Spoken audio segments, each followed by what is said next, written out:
Amen, amen. I hope the music na napakinggan po natin ay nag-prepare ng ating puso. Alam nyo, habang nandito sila Brother Daniel, sabi ko, i-maximize din nyo yung time and kayo patuloy magpagamit sa Panginoon. No? At ako naman nagpapasalamat na yamang kasi nagsisimula tayo ng gawain doon po mga kapatid sa Perth. At ang si Brother Mike ay pinapagamit niya yung kanyang bahay, pinapagamit niya yung kanyang hindi lang bahay, everything na pwede niyang ipagamit, sabi niya. And actually, sabi niya, willing ako na ibenta yung aking business para gamitin sa gawain ng Panginoon. Sabi ko, pwede naman tayo magkaroon ng gawain and at the same time may business na sumusuporta sa gawain ng Panginoon. So you don't need to sell it. The Lord can provide and will provide. No, subok na natin ang Panginoon, mga kapatid. Walang gawain at saka manggagawa ng Panginoon na seryoso sa gawain ng Panginoon at nagpapagamit sa Panginoon na hindi gagamitin ng Panginoon at hindi ang Diyos magpo-provide ng kanyang pangangailangan. Basta seryoso ka ng paggamit sa Panginoon. Huwag lang laruin talaga yung gawain. Ako'y naniniwala na talagang ipoprovide ng Panginoon. Kaya salamat sa Panginoon, sabi niya, habang pabalik kami rito, sabi nila talagang marami kami pastor, natutunan pa. No? At kung luluubin ng Panginoon, mga kapatid, sabi ko nga, every time na pupunta ako doon sa Australia, I'll train the men. No? Sabi ko sa kanila, magkakaroon tayo ng special class pag nandoon ako. Nightly class para talagang ma-maximize din yung gawain ng Panginoon. No? By the way, may good news ako, mga kapatid. Nakabalik na yung lisensya ko.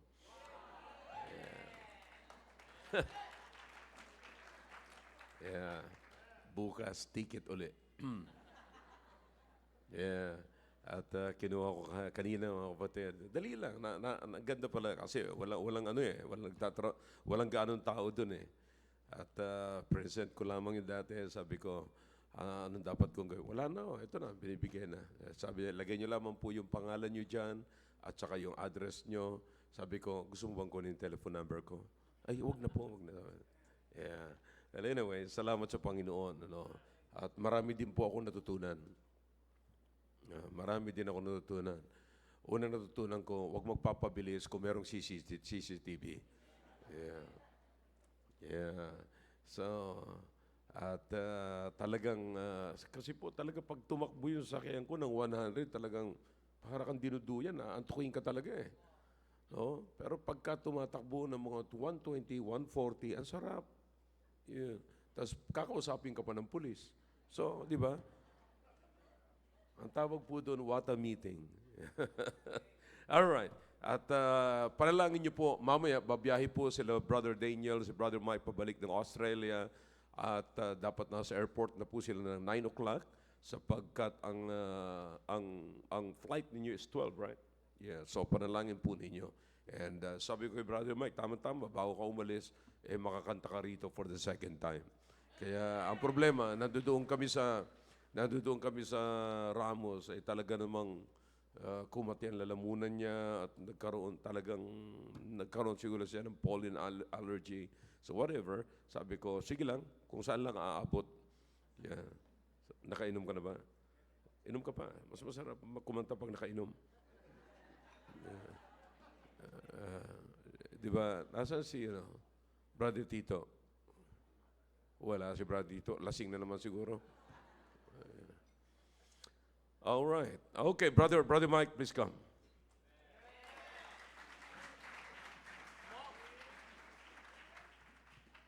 Before I sing to the Lord, I just want to thank everyone that giving us a warm welcome here. Mostly for our pastor. And sorry for my voice.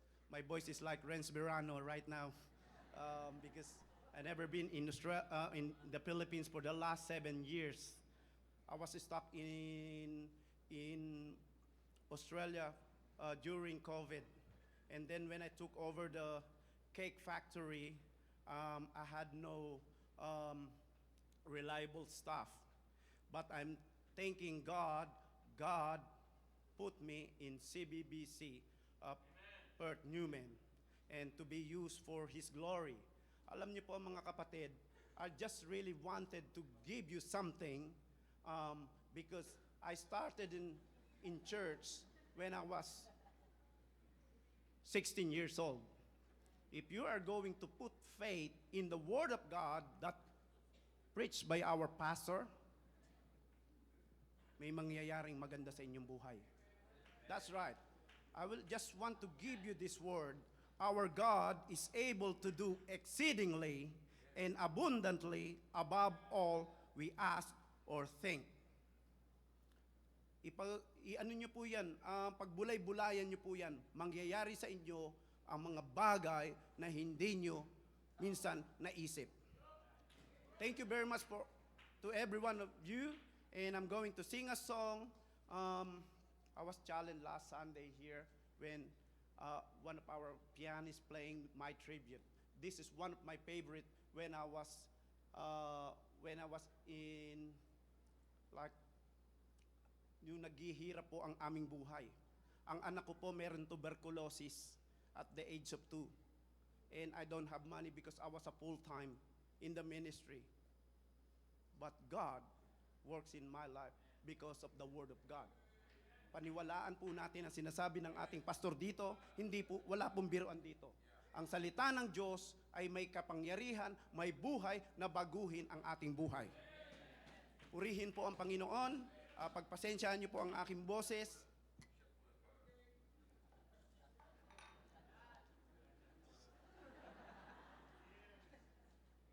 Maalala niyo po ako. I will come back here on December, if God's willing.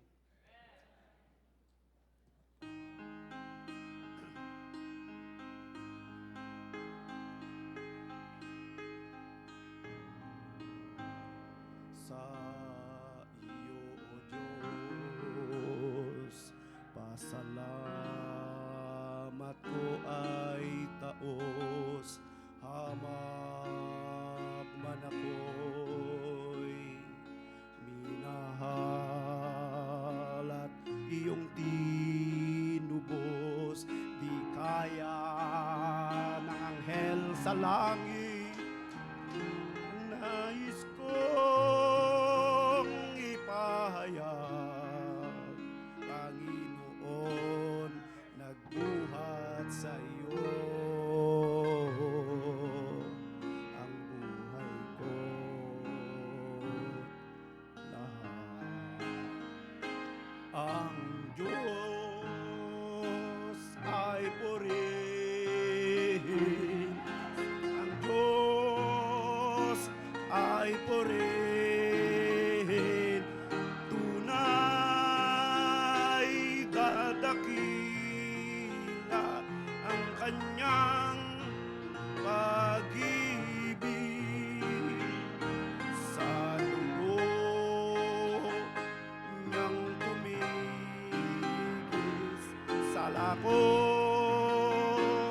ay nilinis, ang Diyos ay purihin, ang kanyang pag-ibig. Dalangin ko,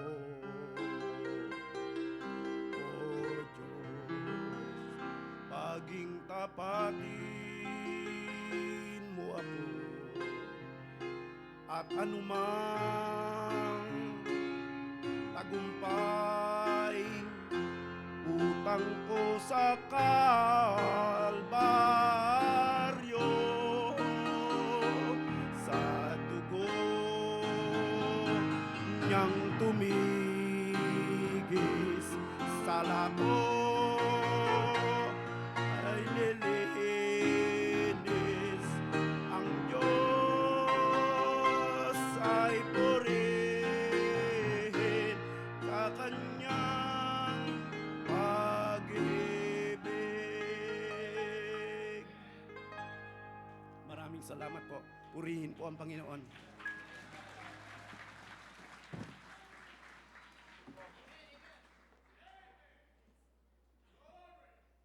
Tapos na pala yun.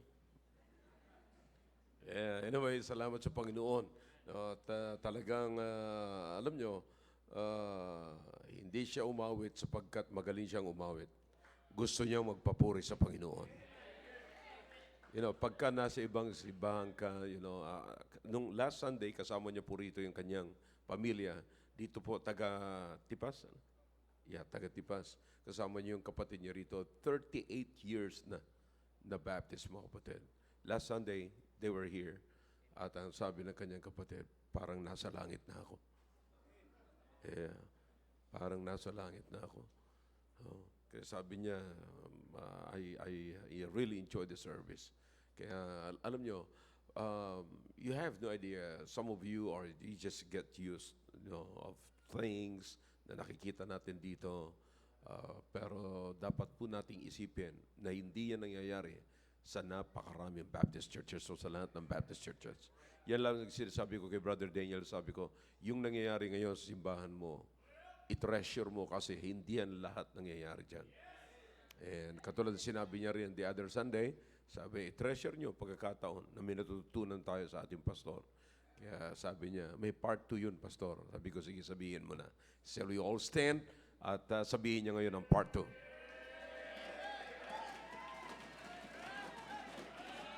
Amen, amen. It's good to be in the house of the Lord, amen.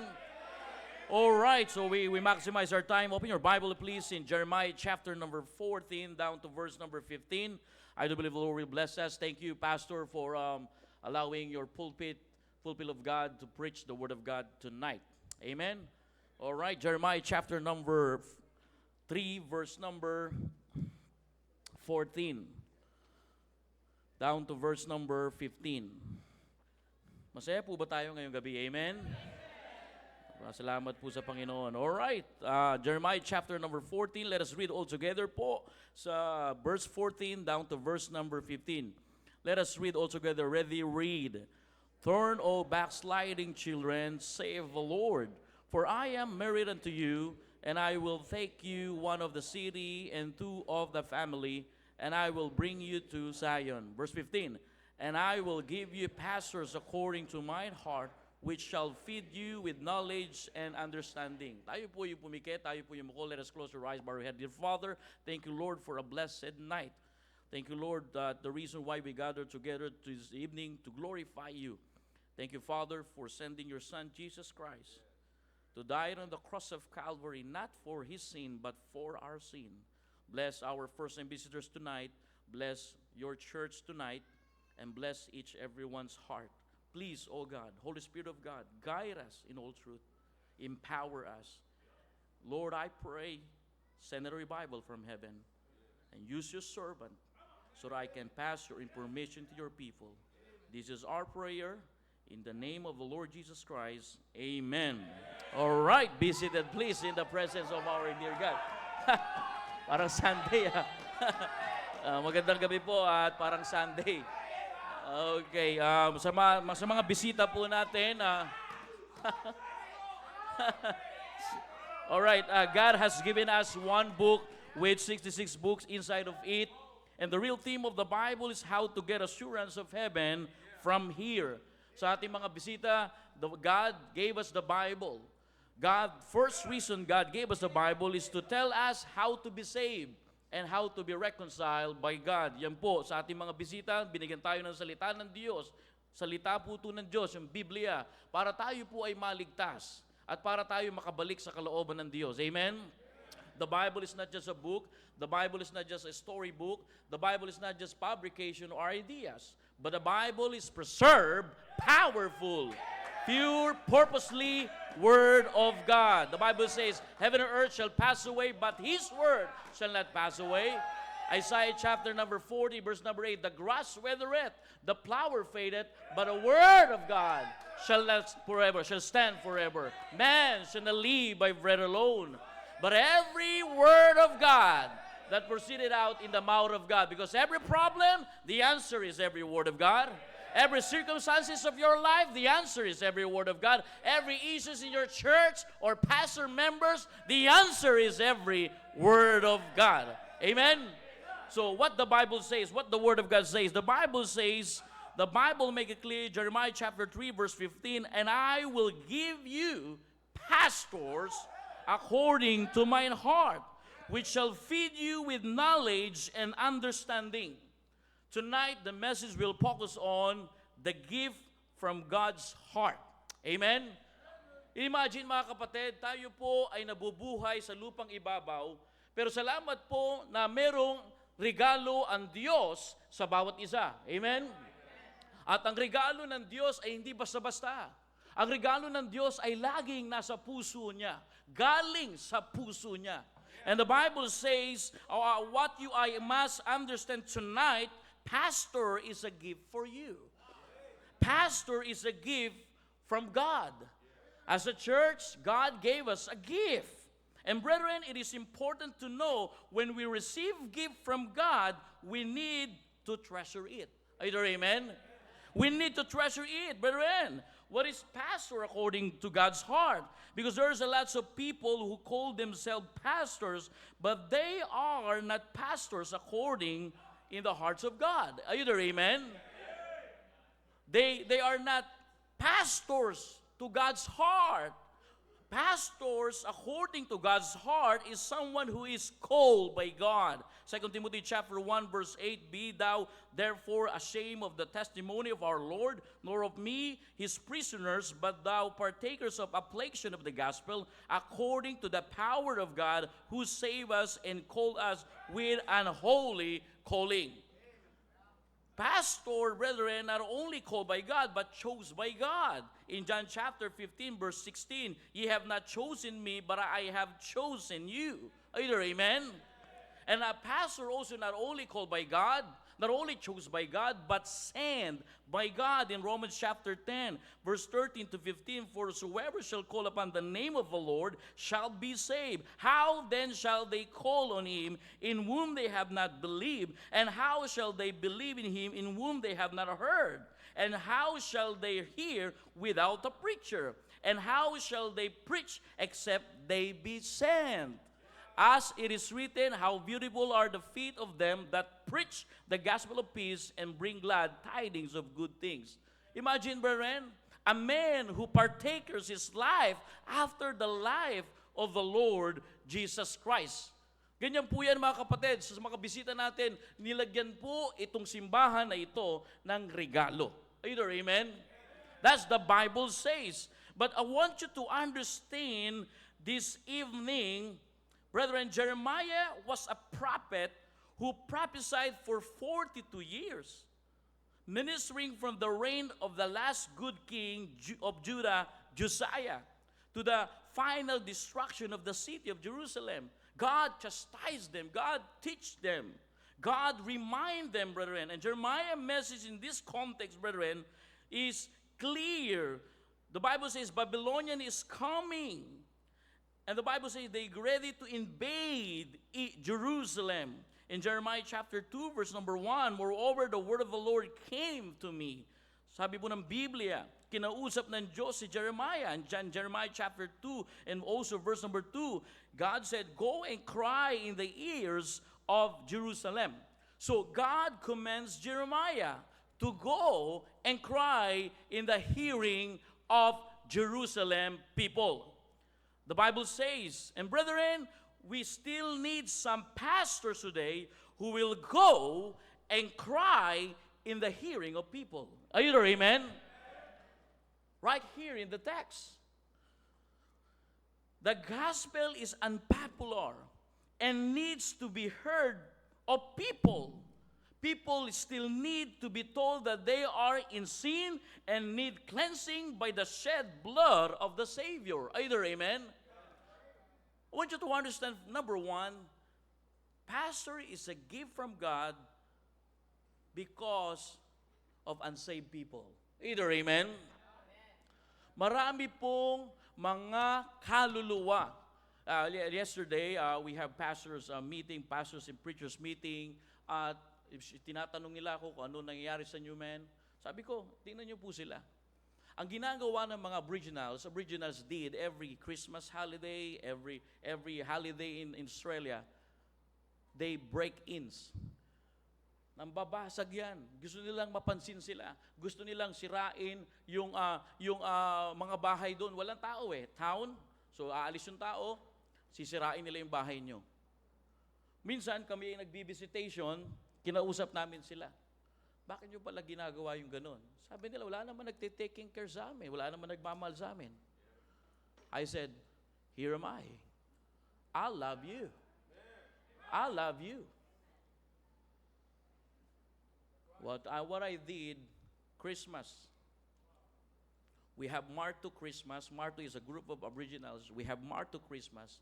And what we did, brethren, we held Martu Christmas Eve. And they said, this is the first time we have here in Newman.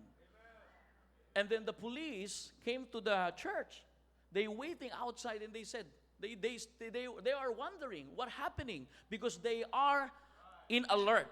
They are ready to get these people and put in the prison because they know for several years, brethren, nang babasag sila, nang gugulo sila, kukunin nila yung susi ng sasakyan mo, tapos idadrive nila sa bus, susunugin po nila. But that night, go and cry, and they heard the Lord Jesus Christ. Are you there, amen? Mga pastors, wherever you are, what kind of condition you are, hindi support ang kailangan natin. Go and cry. We are the gift in the place. We are the gift in the community. We are the gift in the church. Amen? Imagine mga kapatid, kaya pag may sinasabi ang ating mahal na pastor, meron tayong, sumama ako last Saturday dun sa Good News class, ang init, maulan, mainit, para kaming ini-esteem. Pero nandun si Ma'am Yang, hello mga bata! Bira yung mga bata, hindi nila ramdaman yung init. Hindi nila ramdaman yung sikip. Ang saya nila. Sabi ko, this is the blessing that we receive and the blessing that we treasure. This is the influence of our pastor. Are you there, amen? Nung kami ay nagpapakain ng mga Aboriginals, hindi kinaya ni wife. Parang may COVID, dalawa yung mask. Pero pinakita ko kay Pastor, ito po yung nangyayari. Si wife, nagsasandok yan. Siyempre, hindi na sila naliligo eh. Hindi na sila nagpapalit ng pananamit nila. Pero that night, nakita ko ang pangangailangan ng mga tao. Are you there, amen? Sometimes, as a pastors, preachers, ito po yan, mga kapatid, hindi na natin nakikita yung pangangailangan ng tao, pero yung pangangailangan natin. Sometimes they confuse. Why? You are doing cleaning services or agency kasi gusto mo yata na maraming pera. No. When I saw Trent Fox, that he was homeless, he was God saved, I said, Lord, give me a wisdom. Tuturuan ko to magtrabaho. Tuturuan ko to maglinis. Tuturuan ko tong pumunta sa trabaho, maglaan ng panahon, magbanat ng buto. And that's the time, wala po siya, homeless siya. Lagi siyang, marami siyang kaso, napunta siya sa mga drug dealers. So, marami siyang krimen na nakarecord sa police station. So, hindi siya makakuha ng police clearance. Pagka may kaso, mahirap ka makapagtrabaho doon. Kaya sila doon, sinasamba nila yung government. Sila, law-abiding citizen sila doon. Kasi pag nagkamali ka, it ruins your life. That's what the devil lies. Sabi ko, no bro, God will provide. Are you amen? Sabi ko, lika, sama ka sa akin. Hanggang pinakita ng Diyos kung paano nagbukas ang Diyos. As a missionary, we are not here to support ourselves, but to support the unsaved people. Are you there, amen? And ladies and gentlemen, when you truly treasure the gift of God show His heart for these unsaved people. Are you there, amen? Sabi ko, Pastor, ito po nangyayari sa Newman. Pastor, ito po nangyayari sa Perth. Ang mga kabataan doon is anti-God. Mga kabataan doon, mga hindi kumikilala sa Diyos. Mga kabataan doon, naglalag. Convenient. When wealth is increasing, the sin is increasing. The devil removed God in their mind. They have a law that put in our Commonwealth Senate na we need to divorce. Parents divorce. Imagine, mga kapatid. Yung parents divorce, mga kapatid, ito yung batas na pwede mong i-divorce yung magulang mo na nagpanganak sa iyo. Na wala na silang control sa buhay mo. Are you glad that God gave us a gift in this place? I don't know about you. I want to touch your emotion. But this is the real life. Sometimes we are passive. What's happening here? This morning, there's a kids here. There's a CBBA here. They sing a song. Yung mga bata kumakanta. May chapel hour. Sabi ko, Lord, please, here am I, send me. They need the Lord. They need the Lord. And Jeremiah cried and preached for 50 years and no one converted. And he said, the Lord will come. The Lord will save you. Akalain nyo yung mga kapatid. Sabi ko, Panginoon, kung yung oras ko kukunin para magtrabaho ko to supply the car, to supply the mortgage ng car, to supply the mortgage of house, to supply the mortgage of... Lord, ano ang purpose ng buhay ko? Lord, I want to surrender my life to you. Use me in the ministry. I saw this to my pastor. I saw this to my pastor. He was surrendered life. And brethren, church is not only pastor. Are you there, amen? Church is a group of people, receive the forgiveness of God, redeem people, save, baptize, and join together in doctrines and fellowship to carry out Great Commission. Brethren, what we really need tonight is surrender life. Are you there, amen? What we really need tonight is some prophet, Jeremiah, Lord, here am I. I want to go and cry. I want to share your gospel to unsaved people. Mga kapatid, kung napapagod kayo, nangihina kayo, that's the time that we need God.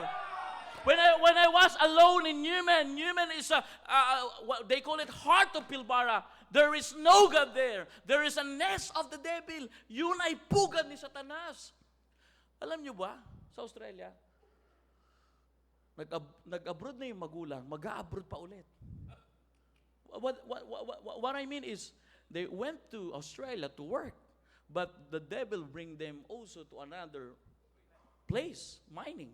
So they left the family for 2 weeks. And then when they come back, Pastor, the children is so wild.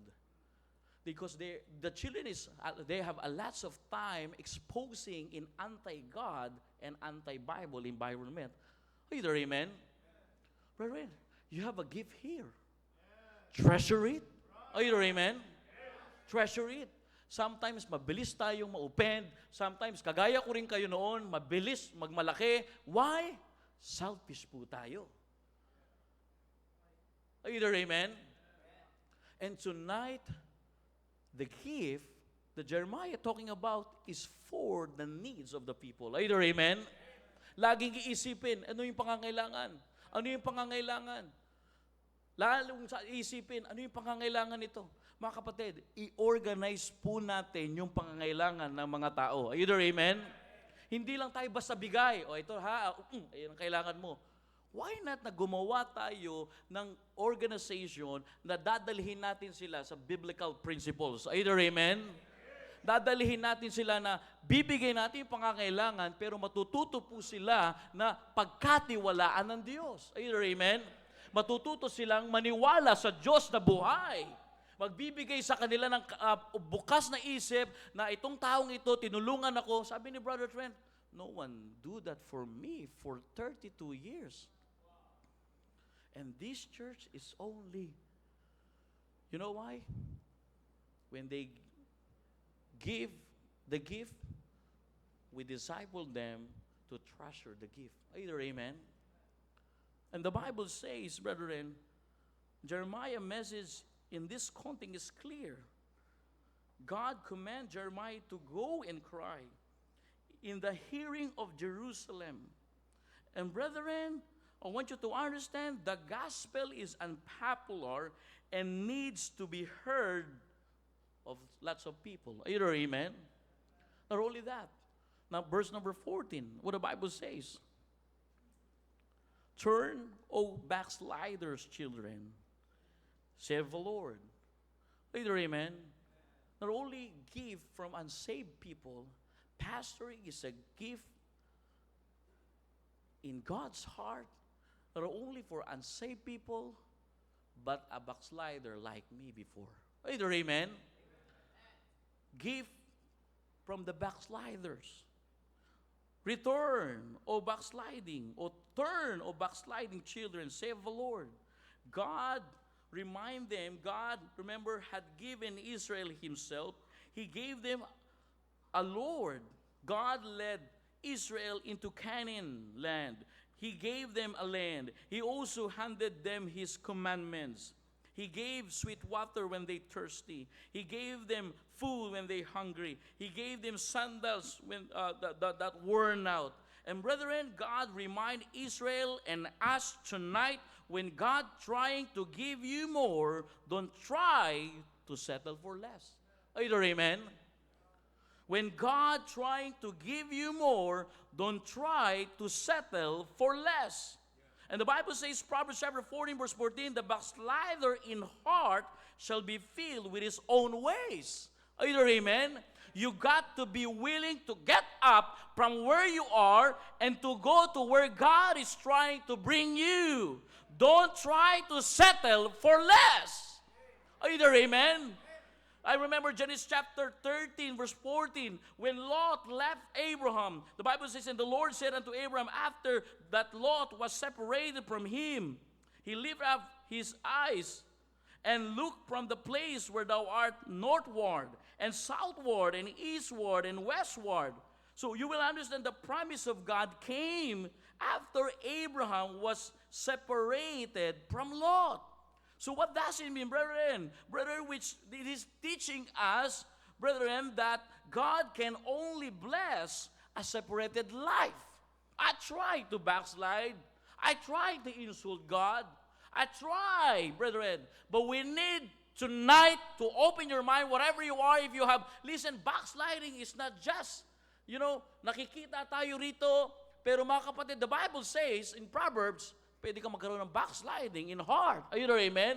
Pwedeng nakaupo ka dyan, pero ang puso mo lumalayo sa Diyos. Pwedeng nakaupo ka dyan, na ang puso mo ay malayo na sa Diyos.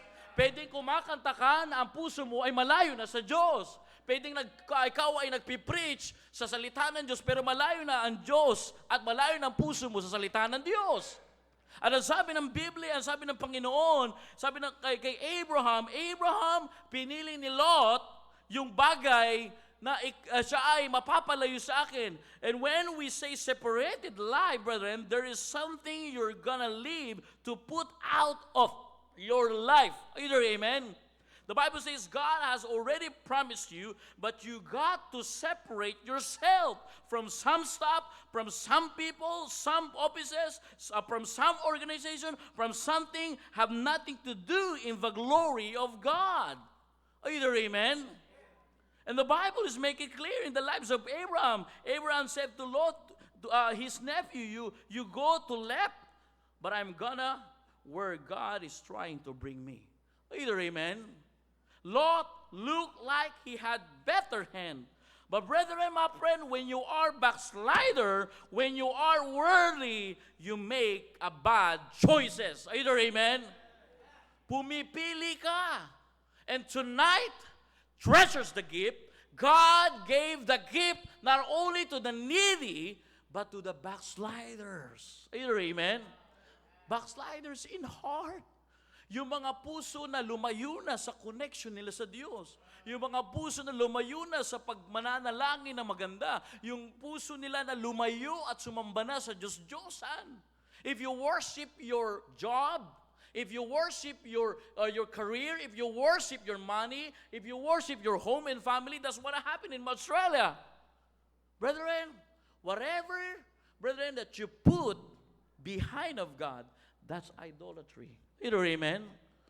Sumasamba ka sa Diyos, Diyosan. If you worship your looks, if you worship yourself, God knows your heart. You cannot escape in God's eye. And before you know it, you are backsliders. Pinili ni Lot na pumunta sa isang lugar na hindi siya pagpapalain ng Diyos. When you want and what you want, despise what God wants for you, you make a bad choices. Either amen? Kaya nga, alam nyo, I'm so glad. Pinayagan pa ako ng Diyos through the gift in the church na manumbalik. to my fellow brothers or sisters that's still out there, sumisilip kunwari dyan sa ating live, tonight, I encourage you. I encourage you. Wherever God has promised to you, God is still God fulfill His eternal plan in your life. And tonight, God wants to fulfill His eternal plan in your life. Gusto ng Diyos ma-accomplish niya yung eternal plan in your life. Either amen? Kaya sabi ko kay Brother Mike, salamat sa Panginoon. Ilang beses na tayo pinagulong-gulong ng diablo. But praise God, God is faithful. Amen? God is so good. The goodness of God is there. And God, when we walk away, when we don't talk right, when we walk not right, God is still fooling back us. And God is so faithful. Mga kapatid, tapat ang Diyos. Satan will suggest and Satan will cheat and lie to you that God not faithful because that's the devil. That's our enemy. Are you amen? But tonight sa mga backslider na dati kong kasamahan, huwag niyong piliin. Lot chose Sodom and Gomorrah, a place of wickedness, a place of idols, idolatry. And brethren, my friend, when you are worldly, is worse than nothing waiting on God. When you are worldly, you make a bad choice. Either amen? Come back. Either amen? Come back. Balik po tayo sa Panginoon. Balik ka, brother. Balik ka, sister. Ang Diyos ay nag-aantay sa pintuan ng simbahan. I remember 2016, December 31. I said, Lord, I surrender my life. I kneel down there and I pray, God, please, gamitin niyo po ako. Gamitin niyo na ako. Karga ko si sakpo nun eh. Gamitin niyo ako, Panginoon. Si Crisel sa Australia, tas gamitin niyo ako. Kalahin niyo mga kapatid, backslider. But now, God impacted the community of New Men when we come back. Either amen? Treasure it. And lastly, according to the chapter 3, there's a lots of broken captives. And if you read the whole Jeremiah and Lamentation, they are captives by Babylon. They have broken-hearted. Tonight, I know your loved one lost. I know God said you have pain in the past, but I want to give you a gift. Amen? Na habang yung regalo na ito, na pastor, na ibibigay ko sa iyo, tutulungan ka, gagabayan ka, i-comfort ka niya. Either amen? Na something tayo po na merong nararamdaman na hindi nakikita ng tao. Pag tayo nakapakinig ng salita ng Diyos, iba, ipagpasok mo dito simbahan, may dala-dala kang kabigatan. Pero praise the Lord, when you left the church, you have alive, you have a strong hand, you have a strong heart because there's a gift that preach for the brokenness of each and everyone.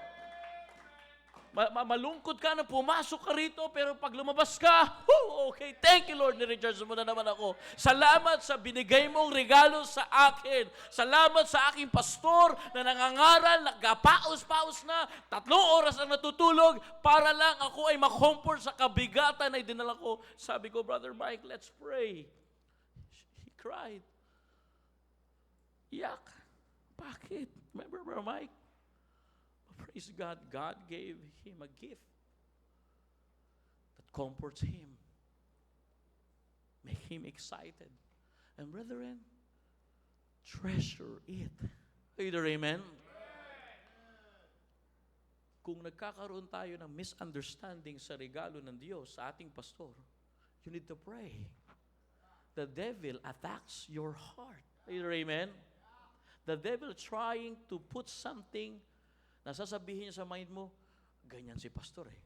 Kung sino yung mauuna, yun ang paniniwalaan niya. That's the devil lies. Either amen? Ganyan si pastor eh. Favorite for this. That's the devil lies. You don't have idea, brethren. Came from the heart of God. And God knows your heart, especially the broken heart. That's why when Israelites is in a brokenness, God gave them a gift. Imagine, brethren, yung puso ng Diyos, ilalapit niya dito sa lupang ibabaw sa pamamagitan ng pastor. Are you there, amen? Yung puso ng Diyos sa langit, for all have sinned and come short of the glory of God. Hindi tayo makaabot sa kawalhatian na we come short of the glory of God. But when God called, sent a gift from the very doorstep of your door, God simply saying, I know your heart broken. Are you there, amen? Pastor, di ko naiintindihan eh. Wala pa yung aking pamilya. Ikaw kayo sa sapatos ko. Don't do that, my friend. He is the gift. God knows your heart. That's why God chose the very gift that came from His heart, telling you the best thing. Son, daughter, I'm your God. And He is the one to tell you that in the time of tough times, in the time of long night, in the time of darkest time, He is your pastor. Are you there, amen? He is your pastor. In the time of brokenness, Brother Daniel, come back. Brother Daniel, let's eat. Parang tatay, parang prodigal son na umuwi. Nung umuwi yung prodigal son, pinaghanda pa, pastor. Why? He is the gift. Pastor is the one showing you the very heart of God. Are you there, amen? I know, the Bible says, feed with knowledge. Nandiyan na yan, bibigyan tayo ng karunungan para tayo luminya yung ating but what I'm saying is the heart for unsaved people. God knows this one is backsliding. Pastor, have the heart. Ang totoong pastor, hinahanap niya yung mga hindi lang naliligaw, kundi yung mga nawawala, natupa. Mga backslider. At hindi lang yun, mga kapatid. Last night, nagbi-fellowship kami yan, masaya. So Roy message, Pastor, please pray for my dad. Nahinto po kami. Parang sinasabi ni Pastor, ano yun natin, saya natin dito sa fellowship, na mayroong kapatiran na may broken heart. And he said, let's pray. And after we pray, may mga tunog ng Bible doon, and chinik ni Pastor, oh! Glory to God. Sumagot ang Diyos. Continue to pray. Yung kapatiran natin, si Sir Roy, yung kanyang tatay, maayos na. Maayos ang kanyang kondisyon. Imagine, mga kapatid. We need to treasure it. Brother Mike, we need to treasure it. Malayo-layo yung lakbay natin. Nagkapaos na tayo, napagod na tayo. Lahat na. Nag-ubos na tayo ng pamasahe. When we come back, we need to do something. Amen? We need to do something for the glory of God.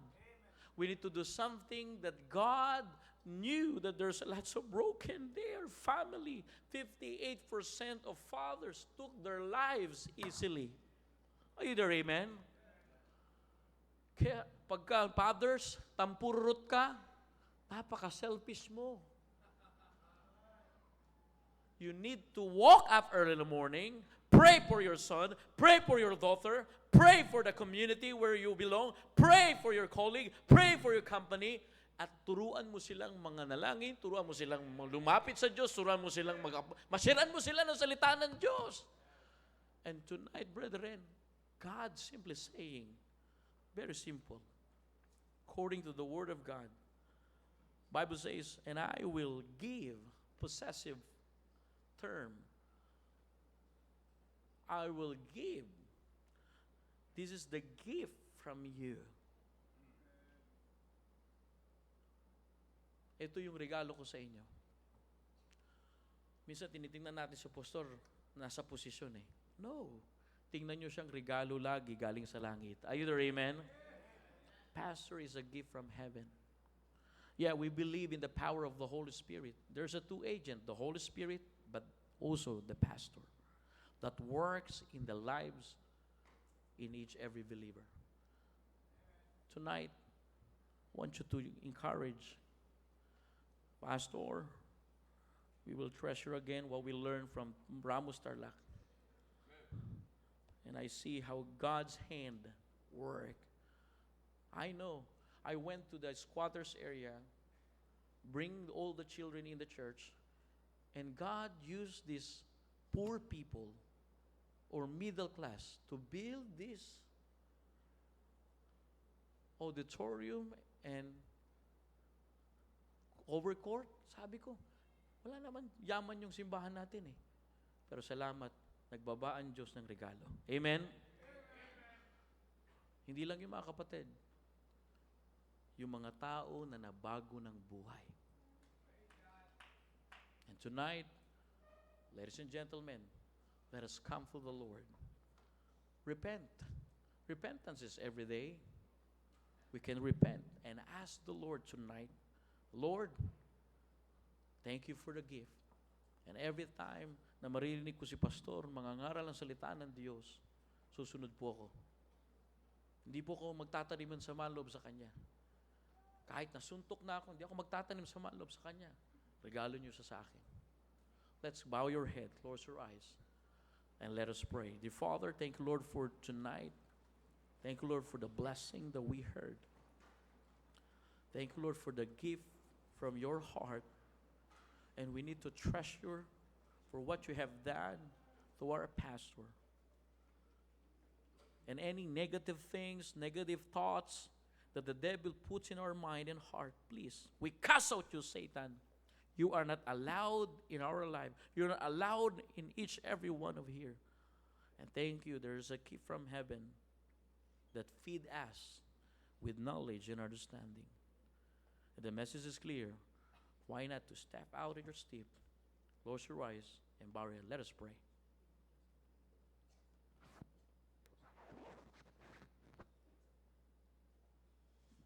Let's come to the altar.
Muli po, O Diyos, papasalamat po kami sa ginawa niyo po sa aming kalagitnaan.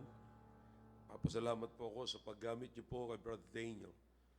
O Diyos, naway hindi po namin makakalimutan, O Diyos, ng lahat ng aming ginagawa is pamagitan lamang po ito ng knowledge na tinatanggap po namin sa inyo at kung paano po namin ito tanggapin, Panginoon, sa aming sarili. Thank you for the understanding. Thank you that you sent your man to give us the knowledge and makes us able to understand your word, to receive your word with joy. Salamat po at pagpalain niyo po ang bawat isa. Lahat ng mga anak niyo na tiklop-tuhod na lumapit po sa inyo, naway maunawaan po namin ang kahalagahan ng tinatanggap po naming knowledge. we must put it into practice, oh God. Thank you, oh God, tonight. In Jesus' name, amen. All right, thank you. You may go back to your seats. Well, did you get something tonight? Did you get something tonight? Amen, amen. All right. That's good. At mahalaga na maunawaan po natin lagi ang purpose ng ginagawa ng Diyos sa buhay po natin. Walang ginagawa ang Diyos sa buhay natin na hindi po natin kailangan. Tandaan po natin yan. That's why we should not waste it. We should not waste it. Alam nyo, may I have your attention please? May mga pagkataon sa buhay natin na minsan ayaw natin sapagkat nasasaktan tayo, sapagkat naiisip natin na parang, hindi natin kailangan because, it's something that bothers us, Pero, naiisip nyo ba yun? Naiisip nyo ba yun na ano kayong purpose ng Panginoon? Gusto kong makita ang Diyos dito sa nangyayaring ito. So yung mga bagay na yon, ang napakahalaga sa buhay ng Kristiyano, yung matuto tayong tumanggap sa knowledge. Yan ang kailangan po natin. We should not waste time. Yung mag-complain ka, that's wasting of time. Instead of complaining, you study. Pag-aralan mo na lamang kung paano mo tatanggapin. Ang grabe talaga nakakasira sa atin, mga kapatid, yung ating sense of entitlement. Na sinasabi natin, deserve ako, and I don't deserve that. I deserve better than this. No. Kaya pinahintulutan ng Panginoon na mangyari sa iyo yan, kasi may gustong ituro sa iyo ng Panginoon, ang resulta noon ay sobra pa sa inaasahan mo at hinihingi mo sa Panginoon. Yeah? At marami tayong hinihingi sa Panginoon, mga kapatid. Yan ang totoo niyan. Marami tayong hinihingi sa Panginoon na ang hinihingi natin is greater than what we deserve. And to be honest with you, if you're honest to God, many times your prayer, you're asking God greater than your righteousness. It's a strong statement, but most of the time, aralin po nating mabuti yan. Humihingi tayo ng grabe sa Panginoon, pero ang totoo niyan, anong kabutihan ginawa natin sa Panginoon? And we're not ashamed of it. So, kaya salamat sa Panginoon na God sent His man to us to make us able to receive the Word of God with joy. Alright? Walang ibang magpapaunawa sa atin yan, mga kapatid, sa mga nangyayari sa buhay natin, maliban sa man of God. Yeah. Huwag na kayong pumunta-punta kung saan pang manghuhula para hulaan kung ano mangyayari sa inyo. Kasi mismo yung manghuhula, hindi niya alam kung ano nangyayari sa kanya. Sabi mo sa manghuhula, hulaan mo nga kung kailan ka mamamatay. Hulaan mo nga kung saan ka pupunta at sakaling dumating sa iyong kamatayan. Hindi alam na manghuhula. Yeah? So, pag sinabi pa, kaya kong hulaan kung saan ka pupunta pag kaya ka namatay. O tinanggap mo na ba ang Panginoon bilang sarili mong tagapagligtas? Ayaw mong tanggapin, hulaan na kita kung saan ka pupunta. Sakaling mamatay ka ngayon. Pero pagka tinanggap mo ang Panginoong Kristo bilang sarili mong tagapagligtas, bibigyan kita ng assurance na ikaw ay pupunta sa langit sapat yan ang sabi ng Bible. See? Yung tanggapin natin, mga kapatid, yung rebuke na may matututunan tayo, yung tanggapin natin yung salita ng Diyos na medyo mabigat sa atin, pero totoo, kapatid, it's a gift. God gave you the understanding to receive it. Kasi hindi lahat ng mga Kristiyano tumatanggap ng salita ng Diyos na masaya. Bihira lamang. Okay? All right. So much for that. And we'll ask the ushers to